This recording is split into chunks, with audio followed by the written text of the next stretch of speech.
Black and white thinking. Do you believe everything is either right or wrong?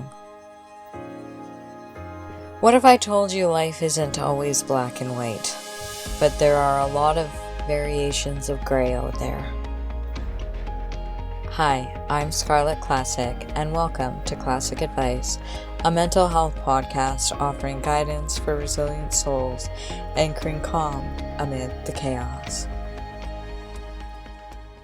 Sometimes our relationships can feel strained, and it isn't because people are being difficult or we are being difficult, but because we're seeing things as either right or wrong and no middle ground.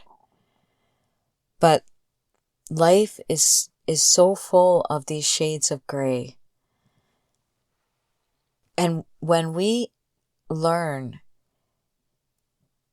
to live in that gray and see the gray and shift a little bit, our relationships and our lives tend to get it's almost like a weight's lifted, because we're not living in those extremes anymore. Because when we live in those two extremes, we miss everything that's in between, everything that's in the middle.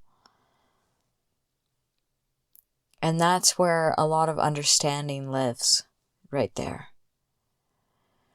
Seeing things as all good or all bad when we're trapped in this black and white thinking, which I am very much black and white. It's you either do or don't.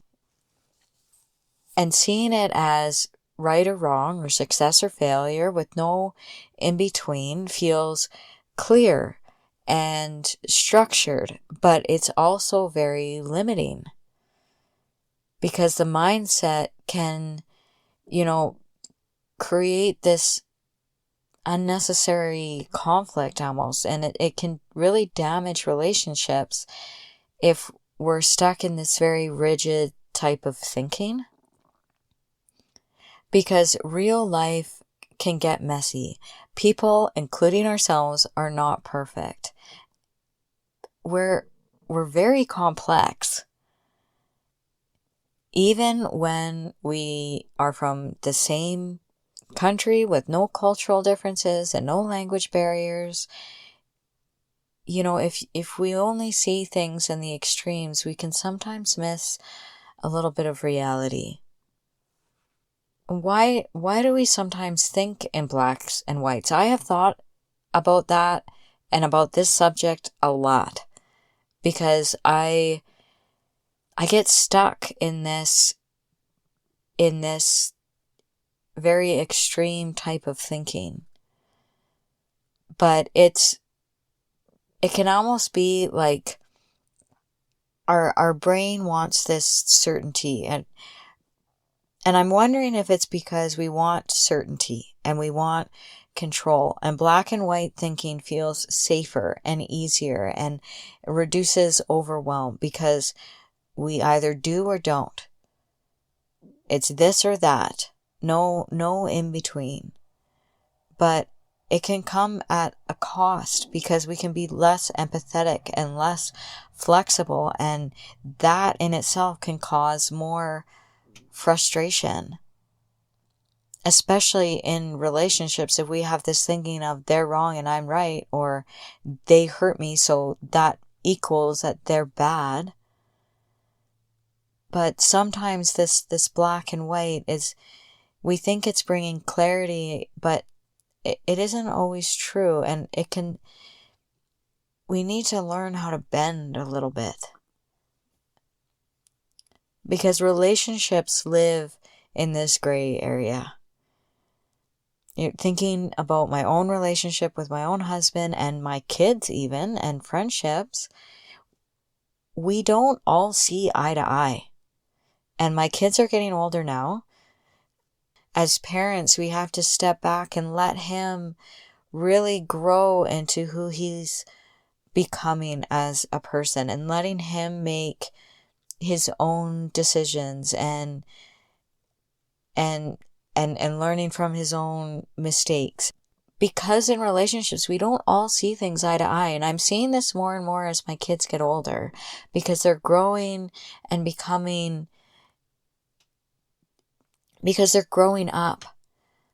They're becoming adults, and they're going to have, even like when they're kids, they have their own opinions, they have their own ideas, and having that discord back and forth, especially when they're getting quite a bit older now. So having that discord of when they don't agree with me or their dad or their stepdad, like, it's having that conversation and learning that life isn't just black and white, but there's grays to be found.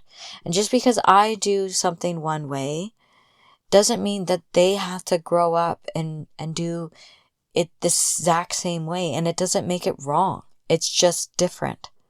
That's something that I learned living in different cultures, that just because it's different, it doesn't make it wrong. And we might know that when we think about it logically, but experiencing it can feel a lot different and can feel wrong.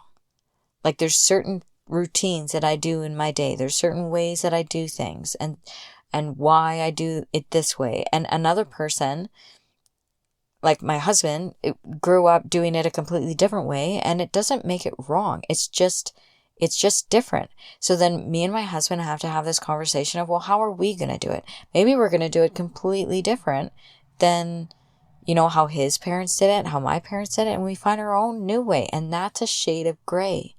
Being willing to move a little bit and finding that common ground, because we can still be hurt if someone hurt us, but we can still try to understand where they're coming from. Because I think a lot of the time in relationships, especially, like just within my own family unit, I'll do something, or my kids will do something, and they'll come to me and say, Mom, what you did hurt. And I didn't do it intentionally,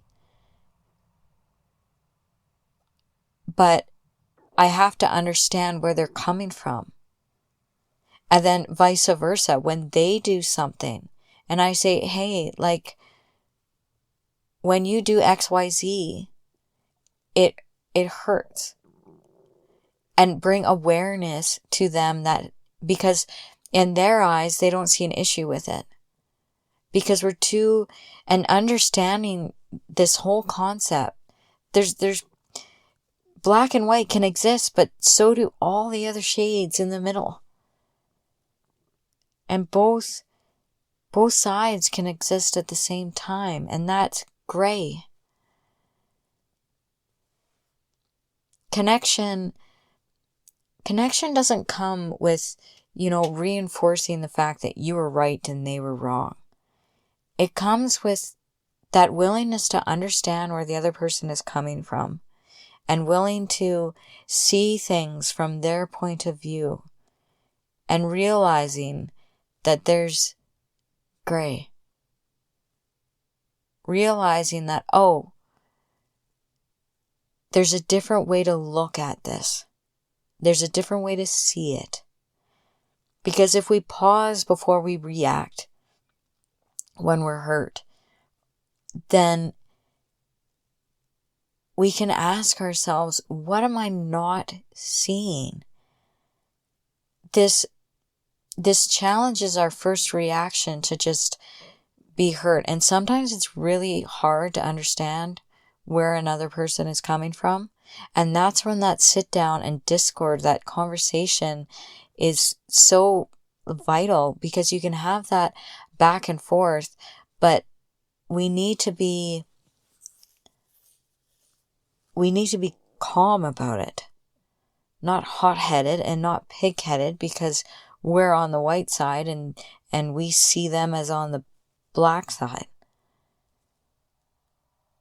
And practicing just listening instead of coming up with how you're going to defend yourself. Understanding instead of labeling things.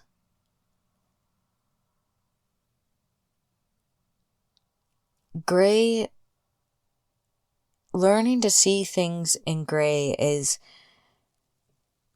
like a superpower strength and brings emotional maturity. Being able to see things from a different perspective and a different view. And growth, that growth really begins when we stop needing everything to be so one or the other.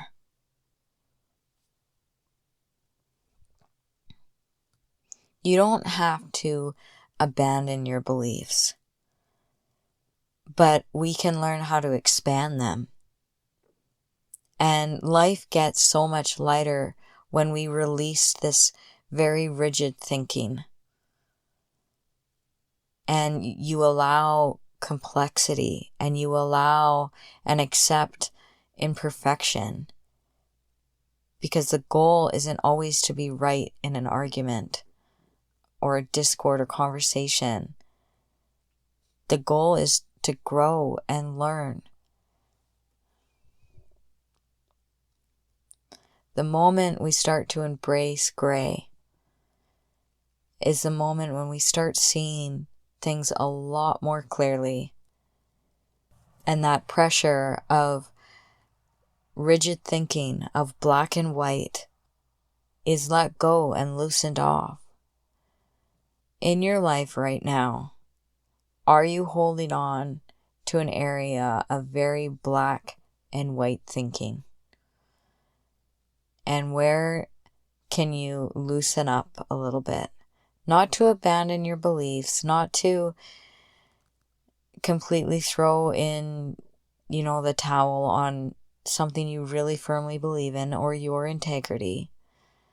But is there a way that you can hold on to those beliefs and yet still try and see things from somebody else's point of view? Where could you choose understanding over certainty? Because life isn't meant to be lived in such big extremes. It's meant to be experienced in the middle. Thank you for tuning in to Classic Advice, guidance for resilient souls. May you stay anchored in what steadies you, rise resilient through what challenges you, and carry calm into whatever comes next. Take care. Love you.